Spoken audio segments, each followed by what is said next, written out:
Estudando o Livro dos Espíritos com Allan Kardec.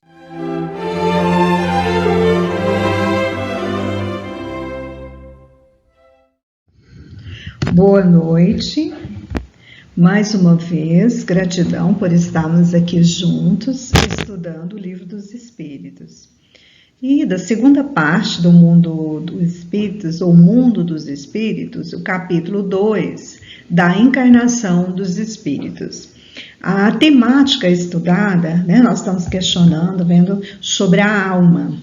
E a pergunta que Kardec faz aos espíritos é: que se deve pensar da teoria da alma subdividida em tantas partes, quantos são os músculos, presidindo assim cada uma das funções do corpo? E os espíritos respondem: ainda isto depende do sentido que se empresta à palavra alma. Se entende por alma o fluido vital, essa teoria tem razão de ser. Se entende por alma o espírito encarnado, é errônea. Já dissemos que o espírito é indivisível. Ele imprime movimento aos órgãos, servindo-se do fluido intermediário, sem para que isso se divida. Allan Kardec ainda faz um complemento a essa questão.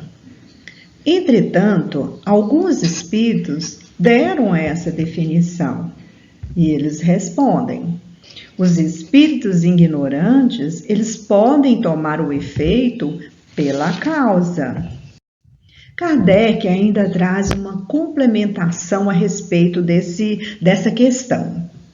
A alma, ela atua por intermédio dos órgãos, e os órgãos são animados pelo fluido vital, que por ele se reparte, existindo em maior abundância nos que são centros ou focos de movimento. Essa explicação, porém, não procede, desde que considere a alma como sendo o espírito que habita o corpo durante a vida e deixa por ocasião da morte. Então, para a gente poder entender melhor o que está sendo questionado, qual que é a reflexão, a questão 140, ela vem questionar sobre a alma subdividida, presidindo assim as funções do corpo. E a questão complementar vem dizer por que os espíritos, então, trouxeram essa definição.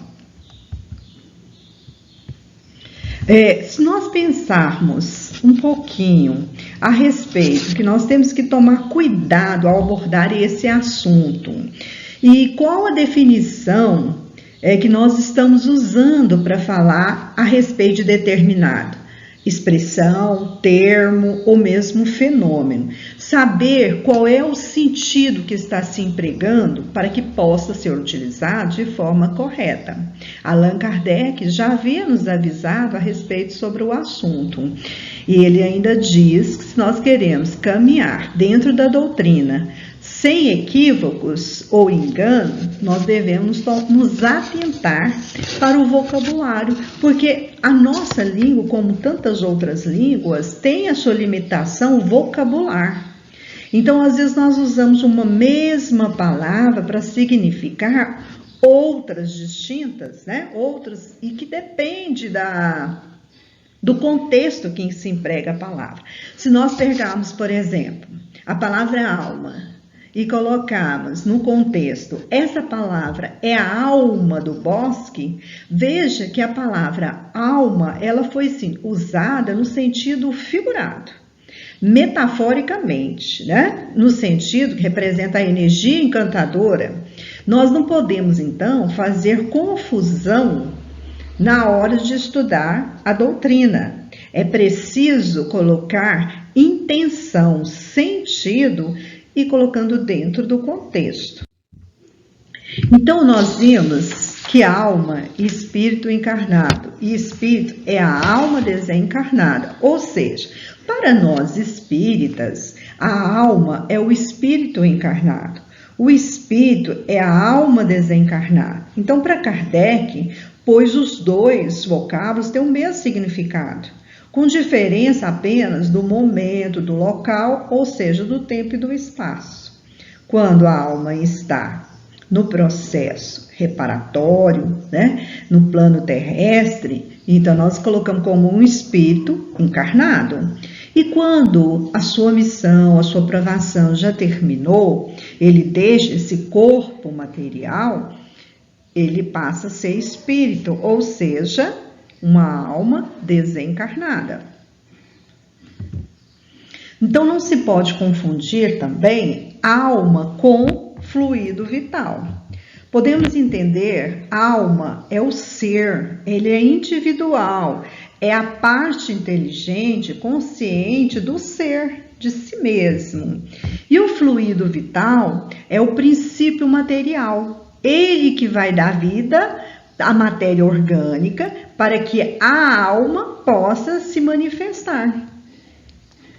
Então, nós estamos vendo que a alma, ela vai atuar sobre esse princípio vital, sobre essa energia. Ela vai gerenciar toda a ação do órgão, as funções biológicas do corpo físico.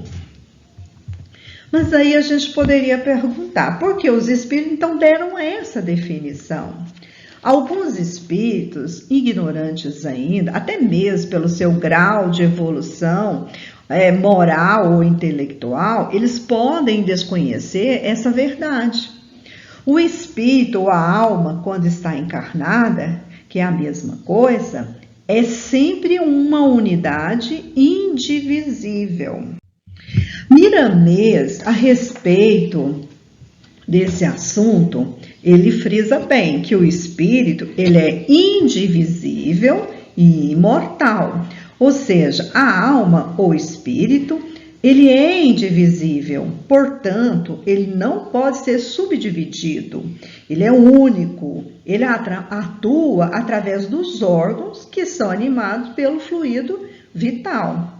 A imortalidade do espírito, ele vem confirmar o amor de Deus por nós, a sua justiça, porque nós temos a oportunidade de reparar os nossos erros, de voltar quantas vezes forem necessárias aos planos, reencarnatórios, para que possamos evoluir.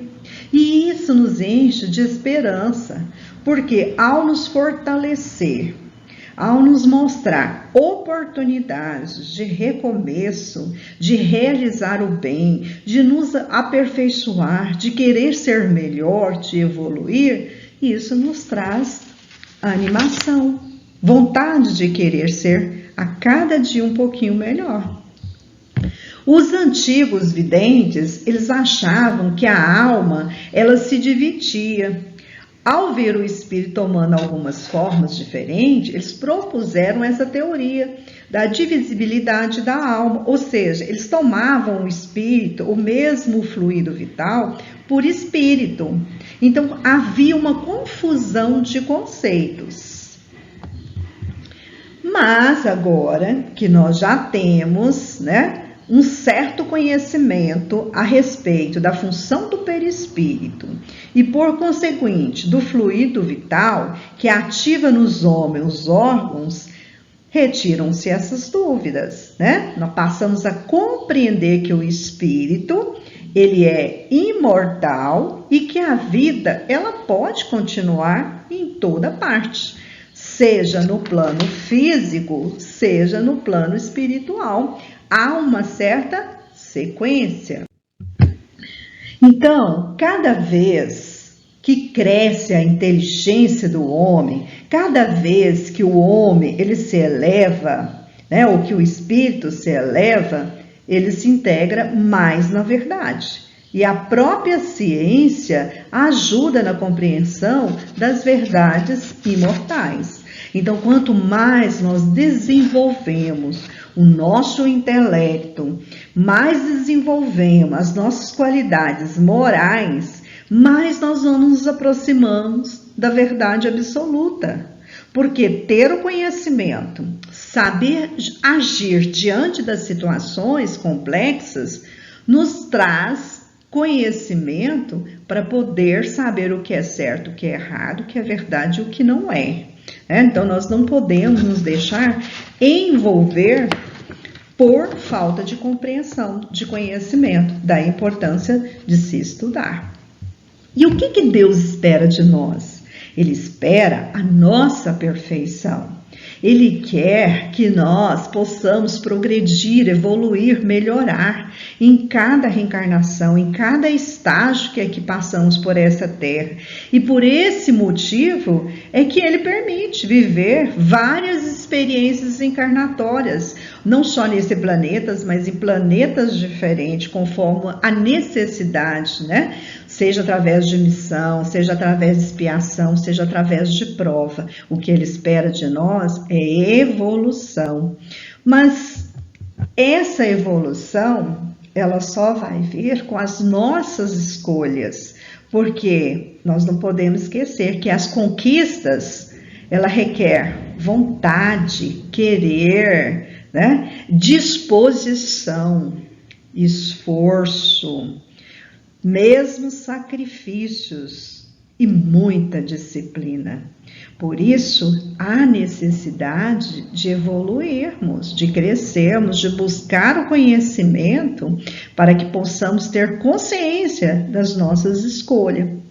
E esse momento aqui que nós estamos nos dedicando em estudar, em refletir, em meditar, nos aproxima cada vez mais da bondade dos bons espíritos. Então, agradecidos mais uma vez por estarmos aqui juntos em vibrações de paz, em vibrações de elevação, para que possamos nos aproximar cada vez mais do Pai Celestial. Que Jesus nos apoie, esteja conosco hoje e sempre. Gratidão pela sua paciência. Assim seja.